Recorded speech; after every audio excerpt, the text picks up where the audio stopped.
Okay, Lynn, one more question from Russia, and then I'm going to bring you back to the United States. This question is from a professor and a group of students at the MGIMO in Russia, which is the University of the Russian Foreign Ministry. And as I believe you know, Lynn, on November 24th, they're holding an open seminar on world financial centers. There's been a great deal of talk, apparently, about Moscow becoming a world financial center. And they'd like to have your views on this. They say, Mr. LaRouche, first and foremost, what do we need world financial centers for? And they note that they're asking this question particularly in the context of the latest moves by the U.S. Federal Reserve. Well, the U.S. Federal Reserve System does not represent the interests of the United States, I can assure you of that.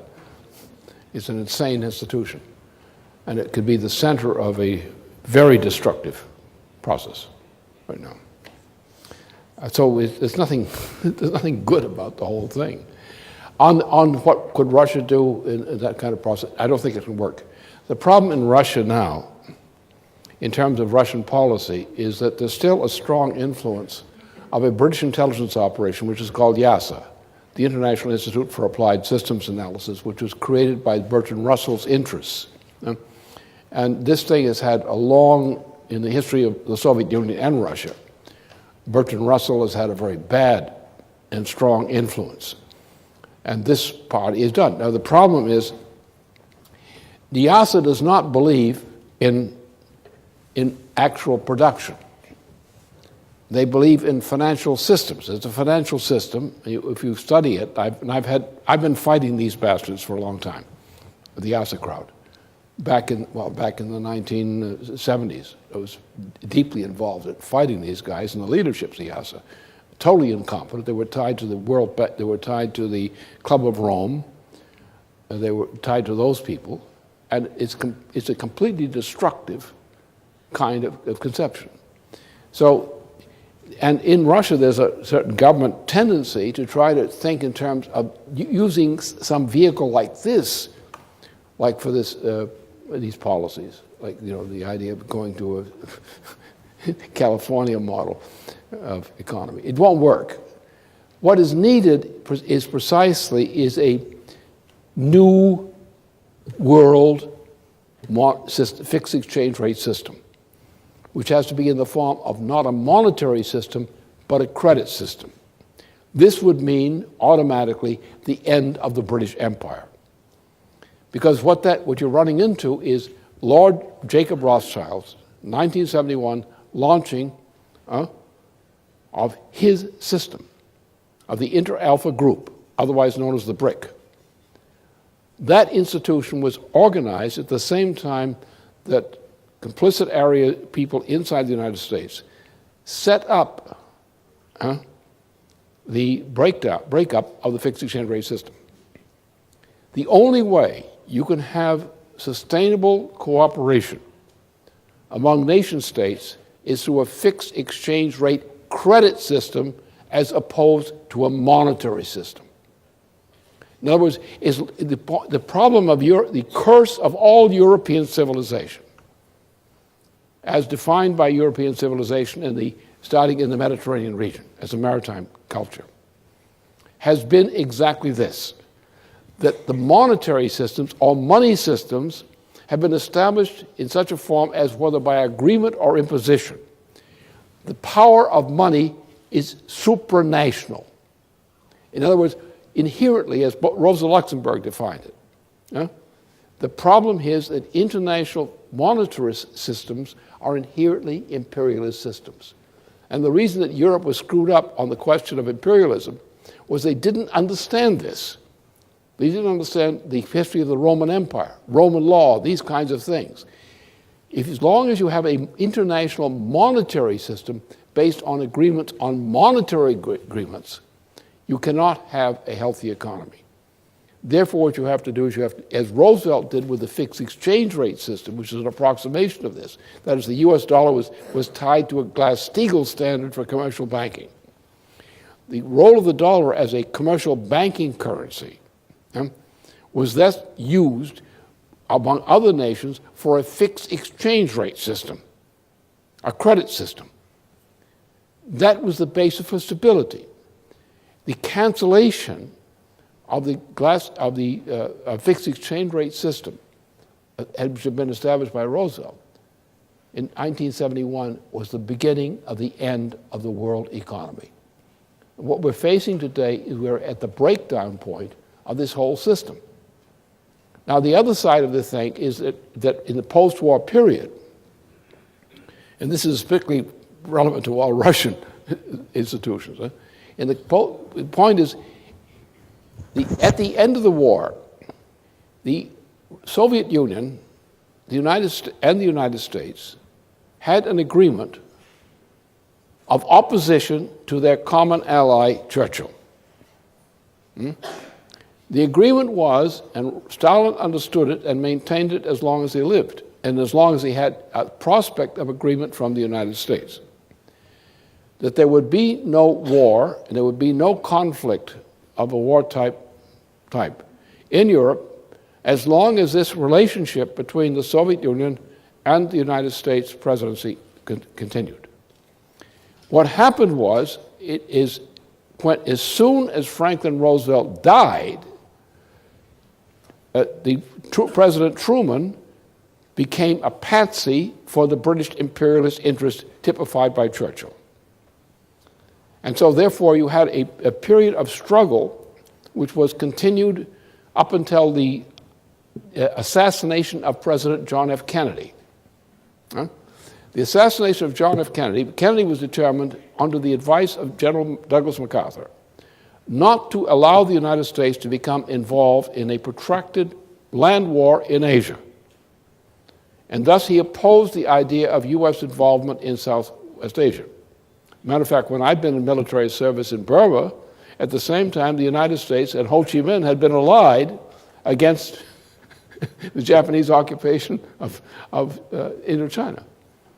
So that we knew that we understood this problem. And people, senior people, despite Truman, despite the fact that policy of the United States was oriented toward the British, you had leading figures like General MacArthur, General Eisenhower, and so forth, who still understood this principle. The lesson of World War II. We do not, as Roosevelt said while he was alive, and he told Churchill, no deals with the British against the world. We are going out, and the U.S. policy was that China and the Soviet Union after the war would be the key anchors of creating a world system of peaceful cooperation among nations for economic progress. That was Roosevelt's intention. And that was destroyed, but the idea was not destroyed. We had factions inside the United States, which included some of the OSS, the Patriots, the people who were still significant in the 1980s, early 1980s. We still had people who belonged to my persuasion that we had to organize a cooperation among nations along the Roosevelt tradition. There's Roosevelt's orientation toward Europe, Roosevelt's orientation toward Stalin, and toward China. That we had to establish a permanent bulwark against the kind of war for which the British Empire had been used to control the planet. And that was understood. That was maintained. That section of the OSS, which agreed with what I represent, agreed. Generals like MacArthur and Eisenhower agreed, or typical of those who agreed. And that's still my policy to the day, the same continuation of the same principle. There is no need to try to find a way to take differences on these kinds of issues and use them for setting nations against each other in the direction of warfare. What is needed is an understanding of common interests and common principles. Now, it may not be perfect, but if you have an agreement on common interests and common principles, you can improve upon that. If you go directly to warfare, you can't improve upon it. You get warfare. And that's the way imperialism, since the time of the Roman Empire and even earlier, has always operated in European history. leaves the utilization of protracted warfare among nations which should be cooperating as a way by which empires control nations. Therefore, you must have a unity of principle among nations as nation states. And you must protect that interest of nation states against any imperialism. That is why you must eliminate a monetarist system, because a monetarist system makes money the emperor of the world. And those who can control the money system can control the world in an imperial fashion, which is what has happened to us now. So our policy has to be based on those considerations. And what we need is not these so-called practical steps. I abhor them. They don't work, they stink. And I'm an old enough man to really know what I'm talking about when I abhor them. These stink. What you have to have is state-to-state agreements of this nature. And you have to have a fixed exchange rate system. Otherwise, the treaties agreements don't mean anything. You need a fixed exchange rate system among leading states. And I've indicated if you have agreement among the United States, Russia, China, and India, you have sufficient agreement among nation states to reestablish what had been Roosevelt's policy for the post-war period, and what a policy which had been continued whenever they had the opportunity to do so by MacArthur and Eisenhower. And that is why, under the influence of MacArthur, John F. Kennedy was determined not to go into a long land war in Asia and rejected the idea of the Indochina War. And the only way they got the Indochina War was by assassinating President Kennedy. That was not done by a lone assassin. It may have been done by a banker, but not a lone assassin. That was not done. And that's what destroyed the whole process. That's how the United States was destroyed, was that long, 10-year-long war in Indochina. Destroyed the United States and let the British come back into power in the form of Rothschild's Inter Alpha group, the so-called BRIC group. And what you have to do is destroy the BRIC group. That's the first step. And go back to a fixed exchange rate system based on a state agreement among the United States, Russia, China, India, and some other countries. If you get that agreement, the world is safe. If you don't get that world agreement, the world ain't safe.